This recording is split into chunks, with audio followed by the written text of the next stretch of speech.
So how to go to Krishna's planet. ఒకసారి ఈ శ్లోకం చెప్తామా? ఎవరు చెప్తారు ఈ శ్లోక? మోస్ట్లీ అందరికి వచ్చే ఉంటుంది. చెప్పండి, నరేగారి చెప్తారు. నిర్మాణ మోహాజిత సంగ దోష ఆధ్యాత్మ నిత్య వినివృత్త కామ. నా బ్యాగ్ ఇవ్వరా? చేరిపోయింది నా బ్యాగ్ వెనకల్ది. ఫస్ట్ నిముక్త సుఖ దుఃఖ సంజ్ఞే గచ్చంతి ఆమోద పదమవ్యయం తత్. ఇంకెవరైనా కూడా చెప్పచ్చు, ఇంపార్టెంట్ శ్లోక ఇది కాబట్టి. నిర్మాణ మోహ జిత సంగ దోష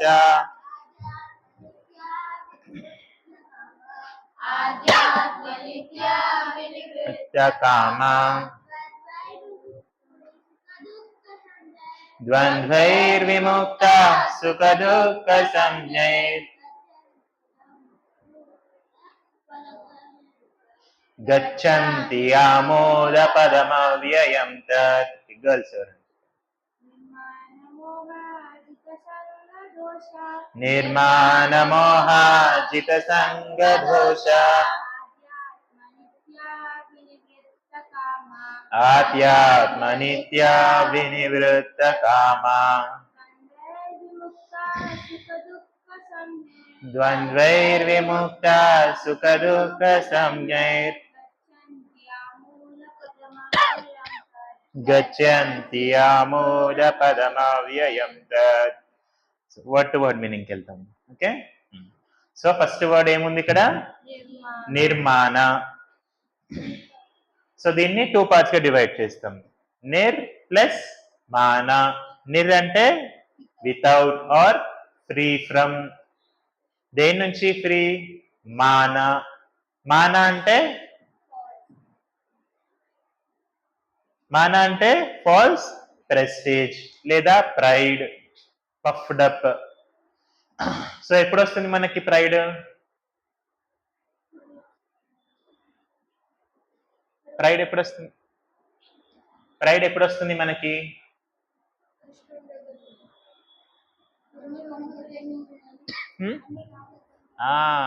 అన్నీ నేనే చేస్తున్నా, అన్ని నా దగ్గరనే ఉన్నాయి అనుకుంటాం కదా, అప్పుడు మనకి ప్రైడ్ వచ్చినట్టు అర్థం అన్నమాట. మరి ప్రైడ్ లేదు అని ఎప్పుడు చెప్పచ్చు? మన దగ్గర ఎంతున్నా సరే ఇదంతా కూడా భగవంతుడి కృపనే అనుకుంటే అప్పుడు అది ప్రైడ్ లేనట్టు. అర్థమైందా? సో ప్రైడ్ అంటే doership and ownership. Doership, ownership, ఇవి రెండు స్వభావం ఉంటుంది అన్నమాట. ఫస్ట్ ఏమి, ఇదంతా నేనే నడిపిస్తున్నా అనేసి ఫీలింగ్ ఉంటుంది, లేదా ఓనర్షిప్ ఉంటుంది, ఇవన్నీ నాకే సొంతం అనేసి ఫీలింగ్ ఉంటుంది, అప్పుడు ప్రైడ్ అంటారు దాన్ని.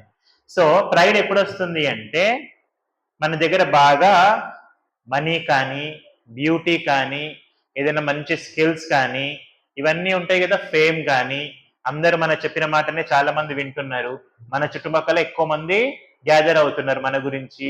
ఇట్లాంటి టైంలో ఏమవుతుంది, మనకి ఆటోమేటిక్ గా ప్రైడ్ వచ్చేస్తుంది. ఓ వీళ్ళందరూ నా కోసం వచ్చినారు అంటే అక్కడ ఏం వర్డ్ ఉంది? నేను, నా. ఇది ఉంది కదా, ఇది చాలా చాలా డేంజరస్ వర్డ్ అనమాట లైఫ్ లో. సో ఫస్ట్ క్వాలిఫికేషన్ ఏం కావాలంటున్నారు భగవంతుడు? No or free from pride. దేని నుంచి ఫ్రీ అవ్వాలి? First qualification pride. దాన్నే ఏమని చెప్తున్నారు సంస్కృత్ లో? నిర్మాణ. నిర్మాణ. మాన అంటే ప్రైడ్, నిర్ అంటే నో ఆర్ ఫ్రీ ఫ్రమ్. ఓకేనా? నిరంటే ఏమి? మాన అంటే ప్రైడ్. సో అంటే ప్రైడ్ అనేది పక్కన పెట్టేయాలి. ఒకవేళ మనం పక్కన పెట్టకపోతే భగవంతుడికి తెలుసు మన ప్రైడ్ ని ఎట్లా బెండ్ చేయాలి. ఎవరెవరిని ప్రైడ్ బెండ్ చేసింది భగవంతుడు? మీకు చాలా స్టోరీస్ తెలుసు. హిరణ్యకశపు, ఇంకా రావణ, ఇంకా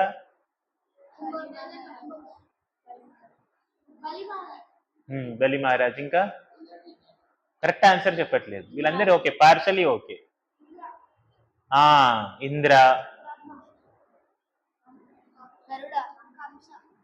గరుడ కూడా ఒకసారి, ఇంకా సుదర్శన్ ఒకసారి, ఎప్పుడు హనుమంతుడు వస్తారు కదా దాంట్లో. సో ఇట్లా సత్యభామ, సత్యభామకి ఎక్కువ ప్రైడ్ ఉంటుండే కదా, మా నాన్న దగ్గర ఎక్కువ ధనం ఉంది అని. సో అప్పుడు వాళ్ళ యొక్క ప్రైడ్ కూడా పెంచేసారు భగవంతుడు. గోపికాసుకుందది. సో భగవంతుడు స్పెషలిస్ట్ అన్నమాట ప్రైడ్ ని తీసేయడంలో. అది బ్రహ్మ విమోహన. నెక్స్ట్ వస్తుంది మోహన. నెక్స్ట్ ఏముంది? మోహ అంటే ఇల్యూషన్, అంటే మాయలో ఉండడం అన్నమాట. లేనిది ఉంది అనుకుంటాం, ఉన్నది లేదనుకుంటాం. భగవంతుడు లేడనుకుంటాం, నాకు నేనే అన్ని చేస్తున్నా అనేటువంటి మాయలో ఉంటాం. అర్థమైంది? దాన్ని మాయా అంటారు. ఏమంటారు? దాన్ని సంస్కృతిలో ఏమంటారు? మోహ. సో ఫస్ట్ క్వాలిఫికేషన్ ఏం చెప్పారు భగవంతుడు? నిర్మాణ అయ్యి ఉండాలి, అంటే ప్రైడ్ అనేది ప్రైడ్ నుంచి ఫ్రీ అయిపోయి ఉండాలి. సెకండ్ ఏమి? మోహ కూడా ఉండకూడదు. కింద నిర్మాణ నిర్మోహ, అందుకనే మొత్తం కలిపి నిర్మాణ మోహ అని ఇచ్చారు. అంటే ఇల్యూషన్ నుంచి బయట రావాలి. అంటే ఎప్పుడు మనం ఇల్యూషన్ లో ఉంటాం? ఎప్పుడైతే మనకి నాలెడ్జ్ లేదో అప్పుడే ఇల్యూషన్ లో ఉంటాం. అవును, అంతే కదా. ఎప్పుడైతే మనకు నాలెడ్జ్ లేదో మనమే ఏమో ఊహించుకుంటూ ఉంటాం దాని గురించి, అప్పుడు ఇల్యూషన్ లో ఉన్నట్టు. అదే మనకు పర్టికులర్ థింగ్ గురించి క్లారిటీ ఉంటే మనం ఇల్యూషన్ లో ఉన్నట్ట లేదు అని అర్థం. ఓకే, సో మనము ఇల్యూషన్ నుంచి బయటికి రావాలి అంటే ఏం చేయాలి? భగవద్గీత చదవాలి. ఏం చేయాలి? బై రీడింగ్ భగవద్గీత, అప్పుడే మనము మోహ నుంచి బయటికి రావచ్చు. ఎస్, భగవంతుడు ఎవరెవరిని మోహ నుంచి బయటికి తీసుకొచ్చిండు? బ్రహ్మ విమోహన లీల. ఎస్, సో అప్పుడు బ్రహ్మ ఏమైందో విమోహితుడు అయిపోయింది అనమాట. అంటే ఇల్యూషన్లు పడిపోయింది. ఇంత చిన్న పిల్లవాడు నిజంగా గాడ్ అయి ఉంటాడా? సరే ఉండొచ్చు, కానీ ఆయన తినుకుంటా వేరే వాళ్ళు ఎంగిల్ చేతితో తినిపిస్తుంటే ఆయన కూడా తింటాడా? ఇట్లాంటి వ్యక్తి భగవంతుడు ఎట్లా అయి ఉంటాడు అనేసి బ్రహ్మ ఏమైందో మోహితుడు అయిపోయింది, అంటే ఇల్యూషన్లు వెళ్ళిపోయింది బ్రహ్మ. సో భగవంతుడు ఏం చేసింది? ఆ ఇల్యూషన్ నుంచి బయటకు తీసుకొచ్చింది. ఇంకెవరు ఇల్యూషన్ కి గురి అయ్యారు? ఇంద్ర ప్రైడ్. ఇంద్ర ప్రైడ్ వచ్చేసింది అనమాట. నేనే వీళ్ళకి వర్షాన్ని ఇస్తున్నా అనేసి అనుకున్నట్టు. కాబట్టి అది ప్రైడ్ కిందికి వస్తుంది. కురుక్షేత్ర యుద్ధం స్టార్టింగ్ లో అర్జున ఏమనుకున్నాడు? ఓ వీళ్ళందరూ నా తాతలు తండ్రులు, వీళ్ళని చంపితే నాకు పాపం తగులుతుంది అంటే ఆయన ఏమైందో రాంగ్ నాలెడ్జ్ లో వెళ్ళిపోతున్నాడు, అంటే ఇల్యూషన్ లో వెళ్తున్నాడు ఆయన. సో అప్పుడు కృష్ణ ఏం చేసిందో భగవద్గీత మొత్తము బోధించింది. ఎవరికి? అర్జునకి. ఎప్పుడైతే భగవద్గీత బోధిస్తారో అప్పుడు అర్జున ఏమవుతాడో మళ్ళీ మోహం నుంచి బయటికి వచ్చేస్తారు, ఇల్యూషన్ నుంచి బయటికి వచ్చేస్తారు. ఎందుకు? నాలెడ్జ్ వచ్చింది కాబట్టి. సో అందుకనే మీ అందరు కూడా ఇల్యూషన్ నుంచి బయటికి రావాలి అంటే ఏం కావాలి? భగవద్గీత నాలెడ్జ్ అనేది కంపల్సరీ. నెక్స్ట్ జిత సంగ దోష. సంగ అంటే అసోసియేషన్. సంఘ అనేది గుడ్ ఉండొచ్చు, బ్యాడ్ ఉండొచ్చు. అంటే అసోసియేషన్ అనేది గుడ్ అసోసియేషన్ ఉండొచ్చు, బ్యాడ్ అసోసియేషన్ ఉండొచ్చు. కానీ కృష్ణ ఇక్కడ ఏం చెప్తున్నాడు? సంఘ దోష అంటే బ్యాడ్ అసోసియేషన్ గురించి చెప్తున్నారు అన్నమాట. బ్యాడ్ అసోసియేషన్ అనేది వదిలిపెట్టాలి, దాని నుంచి కూడా ఏం కావాలి? ఫ్రీ అయిపోవాలి. సో ఫస్ట్ లైన్ లో భగవంతుడు 3 థింగ్స్ నుంచి ఫ్రీ అవ్వమని చెప్తుంది. ఇక్కడ మొత్తం 6 థింగ్స్ ఉన్నాయి. ఈ 6 థింగ్స్ ఎప్పుడైతే మనము ఈ 6 వేస్ ఏవైతే ఉన్నాయో అది ఫాలో చేస్తే మనం భగవంతుడిని చేరుకోవచ్చు. అదే భగవంతుడు చెప్పేది. సో ఫస్ట్ లైన్ లోనే 3 థింగ్స్ చెప్పారు. సో ఫస్ట్ ఏమి? సంస్కృత్ లో నిర్మాణ. సెకండ్ది నిర్మోహ. థర్డ్ది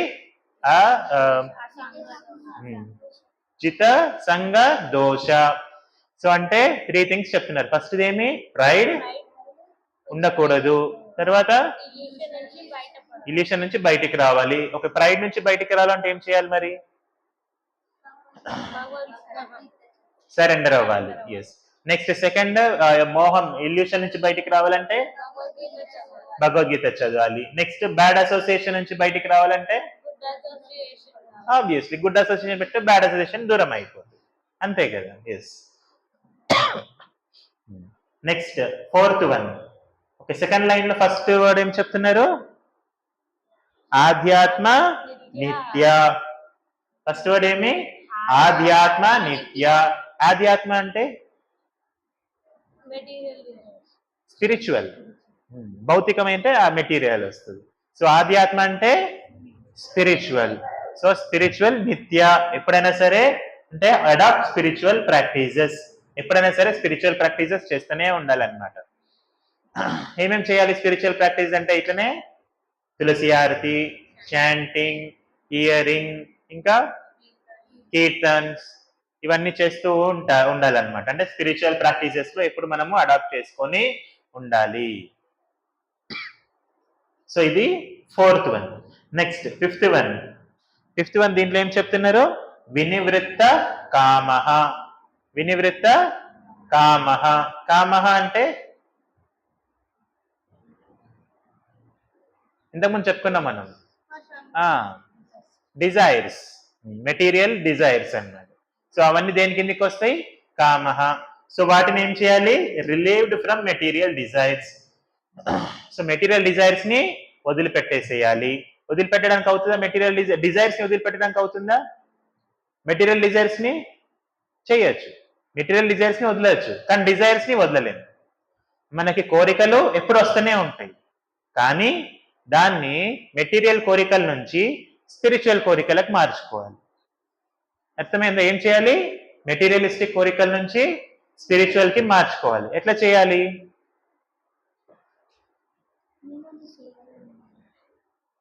ఎట్లా అది? ఫర్ ఎగ్జాంపుల్ ఏమైనా సాంగ్స్ వినాలనిపిస్తుంది, అప్పుడు ఏం చేయాలి? కీర్తన్స్ వినాలి. ఏదైనా పాడాలనిపిస్తుంది, అప్పుడు ఏం చేయాలి? కీర్తన్ పాడాలి. ఇంకా ఏదైనా చూడాలనిపిస్తా ఉంది, అప్పుడు ఏం చేయాలి? ఇక్కడ వచ్చి భగవంతుని చూస్తూ కూర్చోవాలి. ఏదైనా తినాలనిపిస్తూ ఉంది, అప్పుడు ఏం చేయాలి? ప్రసాదమే తినాలి. అప్పుడు ఆటోమేటిక్ ఏమవుతుంది? జంక్ ఫుడ్ కి కూడా దూరం అయిపోతాం, అన్ని గుడ్ హ్యాబిట్స్ వస్తాయి. మెయిన్ మనకు వచ్చే బ్యాడ్ హ్యాబిట్స్ కి మూలం ఏమంటే మన టంగే అన్నమాట. మన టంగ్ పైన ఏదైతే పెడతామో దాని నుంచే మనకు అన్ని హ్యాబిట్స్ కూడా స్టార్ట్ అవుతాయి. మనము మంచి ప్రసాదం తినిపిస్తే మన టంగ్ ద్వారా అన్ని గుడ్ హ్యాబిట్స్ స్టార్ట్ అవుతాయి. ఒకవేళ జంక్ ఫుడ్ తింటే అన్ని జంక్ హ్యాబిట్సే స్టార్ట్ అవుతాయి. అర్థమైందా? మనం చెప్పినా కదా, గార్బేజ్ ఇన్ గార్బేజ్ అవుట్. ఇప్పుడు ఒక వాటర్ ట్యాంక్ ఉంది, దాంట్లో కలర్ వాటర్ పోస్తే ట్యాప్ ఓపెన్ చేస్తే ఏమొస్తుంది? అదే ఒకవేళ ఫ్రెష్ వాటర్ పోస్తే ఫ్రెష్ వాటర్ వస్తుంది. కాబట్టి మనం ఏం చేయాలి మరి? కలర్ వాటర్ వేయాలా, ఫ్రెష్ వాటర్ వేయాలా? ఫ్రెష్ వాటర్ వేయాలి. అప్పుడే మనం కూడా గుడ్ హ్యాబిట్స్ తోటి ఉంటాము. అప్పుడు మనము relieved from material desires. Material desires నుంచి బయటపడవచ్చు. సో మొత్తం ఎన్ని అయినాయి? 1 2 3 4 5 థింగ్స్ అయినాయి. ఫస్ట్ ఏమి? నిర్మాణ అంటే నో ప్రైడ్. సెకండ్ మోహ ఆర్ ఇల్యూషన్. అంటే ఇల్యూషన్ నుంచి బయటికి రావాలి. థర్డ్ జితసంగ దోష అంటే బ్యాడ్ అసోసియేషన్ నుంచి బయటికి వచ్చేయాలి. నెక్స్ట్ ఆధ్యాత్మ నిత్య అంటే ఎప్పుడైనా సరే స్పిరిచువల్ ప్రాక్టీస్ చేస్తూనే ఉండాలి. నెక్స్ట్ ఫిఫ్త్ వన్ వినివృత్త కామః అంటే మెటీరియల్ డిజైర్స్ నుంచి బయటికి రావాలి. అంటే ఏం చేయాలి? స్పిరిచువల్ డిజైర్స్ ఫిల్అప్ చేసుకోవాలన్నమాట. డిజైర్స్ ఖచ్చితంగా ఉంటాయి, డిజైర్స్ లేకుండా ఎవ్వరము అయిపోలేము. కంపల్సరీ లైఫ్ మొత్తం కూడా మనకి కోరికలు అనేది ఉంటాయి. కానీ ఆ కోరికలను ఏం చేయాలి? గగన్ సాయి ఏం చేయాలి? దాన్ని స్పిరిచువల్ కోరికలుగా మార్చుకోవాలి. అర్థమైందా? బాగా డబ్బులు సంపాదించడం ఏం చేయాలి? అప్పుడు ఎక్కువ టెంపుల్స్ కట్టాలి. ఉన్న టెంపుల్స్ లో ఎక్కువ సేవకి యూజ్ చేయాలి. మనకు బాగా శక్తి ఉంది, బాగా ఎనర్జెటిక్ ఉన్నాం, ఎంతూసియాస్టిక్ ఉన్నాం, అప్పుడు ఏం చేయొచ్చు? ఎక్కువ సేవని అందించవచ్చు టెంపుల్స్ లో. అర్థమైందా? బాగా నాలెడ్జ్ ఉంది అంటే రిమెంబరెన్స్ పవర్ ఎక్కువ ఉంది మనకి, అప్పుడు ఏం చేయాలి? భగవద్గీతలో ఉన్న 700 శ్లోకాస్ నేర్చేసుకోవాలి. బాగా స్టోరీ టెల్లింగ్ వస్తుంది. అప్పుడు ఏం చేయాలి? సినిమా కథలు చెప్పాలా, సీరియల్ కథలు చెప్పాలా, ఏం చేయాలి మరి? ఎక్కువ కృష్ణ భగవంతుడికి సంబంధించిన స్టోరీస్ నేర్చుకోవాలి, వాటినే డిస్కస్ చేయాలి. అప్పుడు ఆ అసోసియేషన్ ఏమవుతుంది? సత్సంగా అవుతుందా, దుస్సంగా అవుతుందా? సత్సంగా అవుతుంది. అర్థమైందా? ఎవ్రీథింగ్ మళ్ళీ మీ చేతిలోకి వస్తుంది అనమాట. ఎందుకంటే భగవంతుడు మనందరికీ ఒక ఫ్రీడమ్ ఇచ్చింది. ఏమి ఇచ్చింది భగవంతుడు? ఆ ఫ్రీడమ్ ని మనం ఎలా యూజ్ చేసుకుంటే మనం అలాగే తయారవుతాం. ఒకవేళ ఆ ఫ్రీడమ్ ని మనము భగవంతుడి సేవకు యూజ్ చేస్తే భగవంతుని యొక్క ధామానికి వెళ్తాం. లేదు అంటే మళ్ళీ ఇదే ట్రీలో చిక్కుకొని ఉంటాం. అర్థమైందా?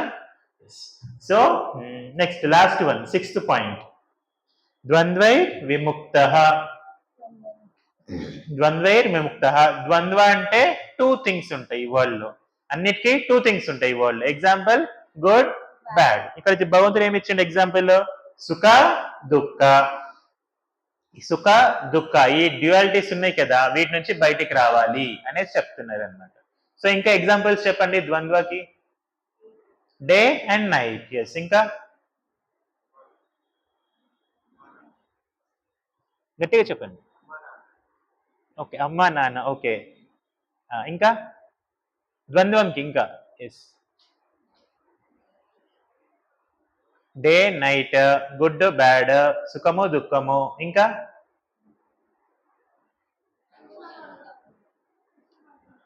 అర్థం కాలే. ఆహా, ద్వంద్వము అంటే ఆపోజిట్స్ ఉండాలి. ఓకే, డెమిగాడ్ లేదంటే అసుర. ఇంకా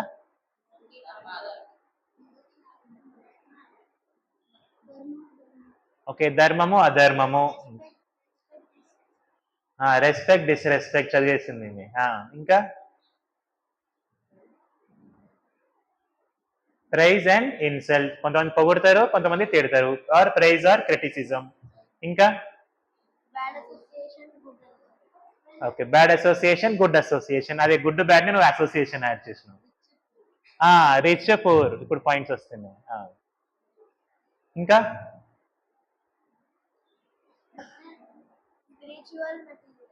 స్పిరిచువల్ మెటీరియల్. సో ఈ వరల్డ్ అన్ని 2 ఉంటాయి అన్నమాట. ఆపోజిట్ ఉంటాయి. స్వర్గం నరకం. వెరీ గుడ్, బాగా థింక్ చేస్తున్నాం. ఇంకా day night.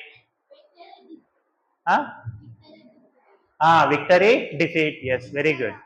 Okay, inside outside. Yes, no. చెప్పండి ట్రూ, ఫాల్స్.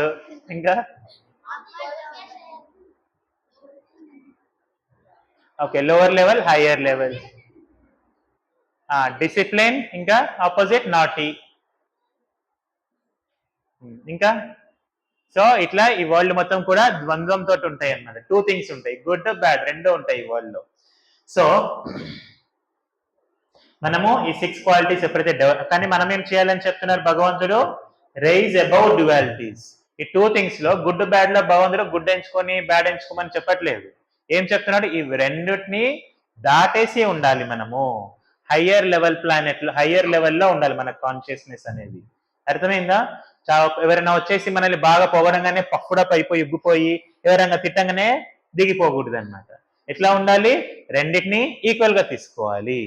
ఈ వరల్డ్ ఎట్లా ఉంటదంటే అప్పుడే ఏం ఎక్కిస్తారు, దాని వెనకాలనే గాడిది కూడా రెడీగా ఉంటుంది మనని ఎక్కియనికి. అర్థమైందా? ఈ వరల్డ్ మొత్తం అట్లనే నడుస్తుంది అనమాట. కొంచెం సేపు మనల్ని పొగుడతారు, మనతో అవసరం ఉన్నంత సేపు. అవసరం అయిపోగానే ఏం చేస్తారు? నెక్స్ట్ ఏముంది వెనకాల? డాంకీ ఉంది అనమాట. డాంకీ ఎక్కిచ్చేస్తారు అనమాట, అంటే తిడతా ఉంటారు అనమాట. సో ఈ వరల్డ్ మొత్తం కూడా అట్లనే ఉంటుంది. అంటే డ్యువాలిటీస్ ఉంటాయి ఈ వరల్డ్ కూడా, ఈ వరల్డ్ మొత్తం కూడా. అందుకని మనం ఏం చేయాలి? డ్యువాలిటీస్ నుంచి హయ్యర్ కి రైజ్ అవ్వాలి. సో ఎగ్జాంపుల్ ఎట్లా అంటే, ఒక ట్రాఫిక్ సిగ్నల్ ఉంది, మనము అర్జెంట్ గా వెళ్ళాలి. వెళ్తూ ఉంటే రెడ్ లైట్ పడింది ట్రాఫిక్ సిగ్నల్లో. ఎస్, హ్యాపీ అయిపోతామా? ఏమైతామో? అరే టైం అయిపోతుంది, లేట్ అయిపోతుందని సాడ్ అవుతా ఉంటాం. అదే గ్రీన్ లైట్ పడంగానే హ్యాపీ అయిపోతాం. గ్రీన్ లైట్ పడింది, ఇంకా ఫాస్ట్ గా వెళ్ళిపోవచ్చు అనుకుంటాం. అవునా?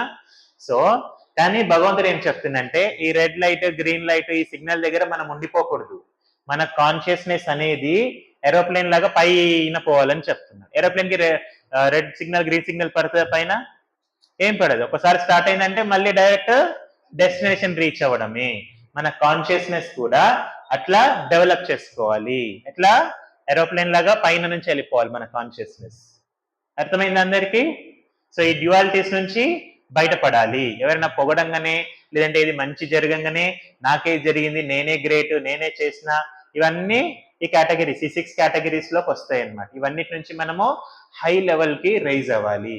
అట్లా రైజ్ అవ్వాలి అంటే ఏం చేయాలో తర్వాయి భాగం రేపు. ఓకే, నెక్స్ట్ శ్లోకాల్లో భగవంతుడు చెప్తాడనమాట ఏం చేయాలి ఏం చేయకూడదని. ఒకటేమంటే బాగా జపం చేయాలి, బాగా సేవ చేయాలి. సో సేవ అంటే కూడా ఏమి, మైక్ పట్టుకుంటేనే సేవ అయిపోదు, చాలా రకాల సేవలు ఉంటాయి అన్నమాట. చాలా వీలైనంత వరకు మీనియల్ సర్వీసెస్ తీసుకోవాలి. సో మీరు అందరు మంచి సర్వీస్ తీసుకుంటారు. మీనియల్ సర్వీస్ ఏమది, చెప్పులు అరేంజ్ చేయడము, లేదంటే తిలక్ సర్వీస్, ఇంకేమంటే క్లీనింగ్, ఇట్లాంటిదే ఎక్కువ మనము డెవలప్ చేసుకోవాలి, ఇలాంటి సేవలు. అప్పుడే మనము భక్తి జీవితంలో కంపల్సరీ డెవలప్ అవుతాం. లేదు నాకు మైకే కావాలి, నా వాయిసే అందరు వినాలి, నేను చెప్పిందే వినాలి అంటే ఇక్కడికి వెళ్ళిపోతున్నాం మాన. అవునా? ఎస్. నేను చెప్పింది వింటేనే అవుతుంది అంటే మోహ. అవునా? ఎస్. వీళ్ళందరూ నన్ను పొగుడుతున్నారు అనేసి పఫ్డప్ అయిపోతున్నామంటే మీరు దేంట్లో ఉన్నారు? సంఘ దోష. అర్థమైందా? ఎందుకంటే మీకు మంచి చెప్పట్లేదు, ఓన్లీ మిమ్మల్ని పఫ్ లాగా లేపుతూనే ఉన్నారనమాట. ఇంకేం చేయట్లేదు, ఏదో రోజు దించేస్తారు అతన్ని. కాబట్టి దీంట్లో నుంచి మనము బయటికి రావడానికి ట్రై చేయాలి. ఈ 6 క్వాలిటీస్ ఎప్పుడైతే డెవలప్ చేసుకుంటామో అప్పుడే మనం భగవంతుని చేరుకోవచ్చు. అర్థమైందా?